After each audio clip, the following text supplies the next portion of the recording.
The 15th edition of Aero India was inaugurated by Defence Minister Rajnath Singh on February 10, 2025 at the Yelahanka Air Force Station.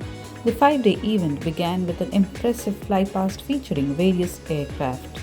The air display started with an AN-32 aircraft dropping the Akash Ganga skydiving team. This was followed by different formations including Mi-17 helicopters in the Dhwaj formation, Tejas fighter jets in the Tejas formation, and light utility helicopters in the Bhim formation. Other highlights included Rafale and Su-30 aircraft in the Shakti formation, Jaguars in the Arjuna formation, and the Surya Kiran Aerobatics Team performing at the inauguration. The first 3 days of Aero India are reserved for business visitors, while the last 2 days are open to the public.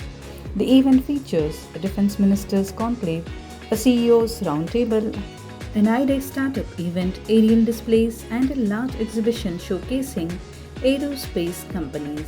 Aero India 2025 is spread over 42,000 square meters with more than 900 exhibitors, including 150 foreign companies. The previous edition in 2023 had 809 exhibitors and was attended by over 7 lakh visitors. Organizers expect this year's event to be the largest so far. Some of the major aircraft on display include Russia's Su-57 fifth generation fighter jet, the US F-35, the KC-135 Stratotanker, the B-1B Lancer, and Brazil's KC-390 Millennium transport aircraft.